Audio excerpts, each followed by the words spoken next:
Claude, on est ici à Laval. Qu'est-ce que les gens veulent entendre? Ben, je pense que les gens veulent des vrais leaders. Ils veulent Oui. des gens qui vont leur montrer le chemin, des gens en qui ils vont avoir confiance.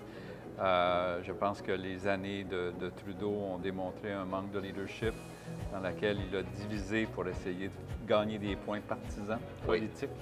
Et je pense que les gens sont tannés de ça. Les gens veulent unifier, ils veulent travailler ensemble. On a un des plus beaux pays au monde avec le plus de capacités possibles, puis ils veulent que ça soit exploité. Exactement. Je pense que c'est la grosse priorité. La deuxième, je te dirais, c'est le coût de la vie. On a des enfants, on a des jeunes enfants, ils veulent être capables d'accéder à la propriété, de s'acheter une maison. Je vois des parents, des grands-parents qui sont inquiets sur la capacité des enfants à être capables de s'acheter une maison, sont obligés de les aider, de financer, de cautionner pour eux. Et ça leur fait de la peine. Les jeunes ont plein de potentiel et ils ont le droit d'accéder à la propriété comme nous, on a eu. Exactement. Si tu es homme d'affaires, tu es un sénateur, tu as joué des rôles très importants dans des partis politiques ici au Québec.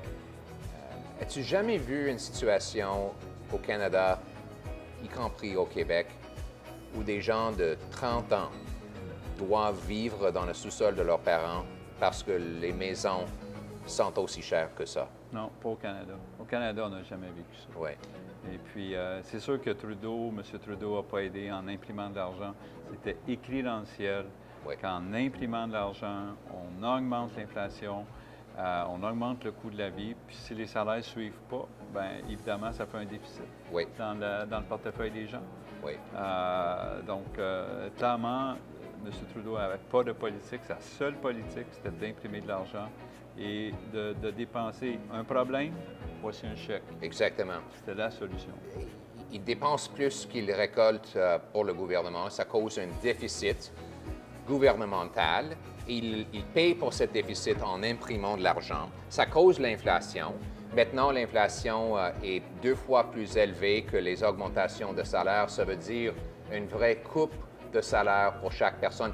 Donc, son déficit gouvernemental cause des déficits personnels pour des familles canadiennes. Et c'est pour ça que 80% des Canadiens disent avoir dû réduire leur régime alimentaire, de manger moins ou de manger moins bon. Ici au Canada, on n'a jamais vu ça. Et comme je dis, les jeunes qui n'ont même pas le rêve d'un jour d'acheter une maison, que ça coûte 836 000 pour acheter une maison. C'est parce qu'on imprime l'argent, c'est prêté par les banques, ça, aux grandes entreprises qui achètent la propriété, ça gonfle les prix. Et monsieur et madame tout le monde, les gens qui font le travail, n'ont pas assez de salaire pour l'acheter. Donc, il nous faut faire le contraire. Au lieu de créer de la monnaie, il faut créer les choses que la monnaie achète. Permettre davantage de construction de maisons, permettre de la construction des oléoducs pour livrer notre produit et réduire des prix de l'essence et d'énergie. Créer l'infrastructure économique ici au Canada et aussi pour que nos fermiers puissent produire davantage de nourriture abordable et nutritieux.